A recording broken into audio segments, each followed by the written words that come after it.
Okay, vi vil gerne bestemme, hvor meget etanol der er i en vin, ved at se reaktionen mellem permanganat. Og først vil vi gerne stemme den her redoxreaktion, og det gør vi først ved at finde oxidationstallene. Og vi ved, at oxygen det er altid 2 minus, så det er 2 minus gange 8, det er så 8 plus, men det skal give 1 minus, så det må være manganat-ionen må have plus 7. Og så her kan vi så sige, at den her radiationstal må være lige med 0, så derfor skal vi bare finde C'ets her. Og vi ved igen, at O er minus 2, mens hydrogen det er plus 1.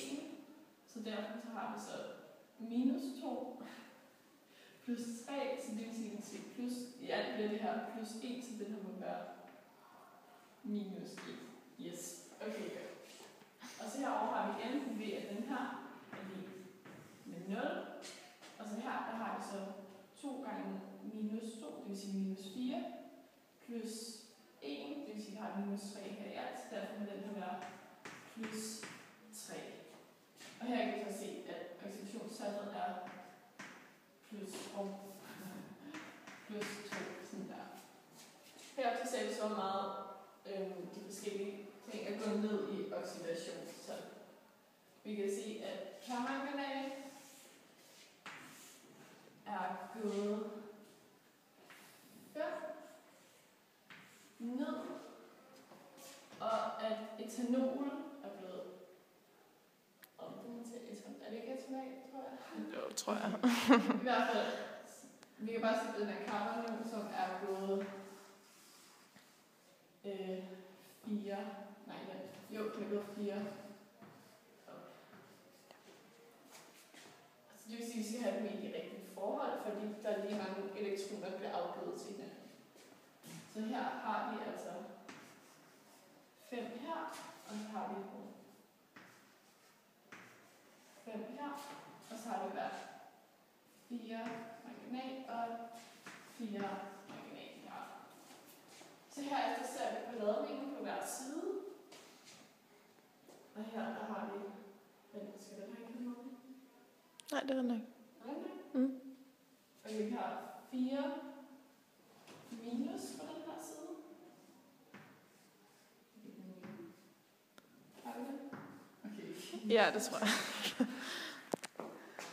Og så har vi så... Ja, det er rigtigt. Vi har 15 plus... Nej, vi har... Og så har vi 8 plus 8 her. Det vil sige, at vi alt skal have... Og når vi ved, at det her er en sur opløsning, så skal vi have 12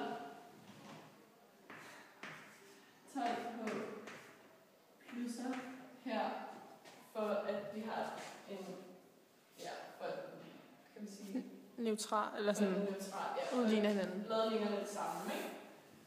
Og så kan vi så sige, hvor mange K'er har vi på den her side? Der har vi så 12 plus 15 plus 10 er 25 plus 5 igen, det er altså, så har vi altså i alt 42 K'er her. Og herover der har vi så 15 plus 5 det er 20. 20. Ja, jo, det vil sige, at vi har i alt 22 hydrogener i overskud. Det vil sige, for at give mening, så kan vi så sige, at vi nok har 11 vandmolekyler her, og så der ser vi, at der stemmer med ordene. Vi har 5 her, 5 oxygener, altså plus 16, så det vil sige, at vi har 21 ord, og så har vi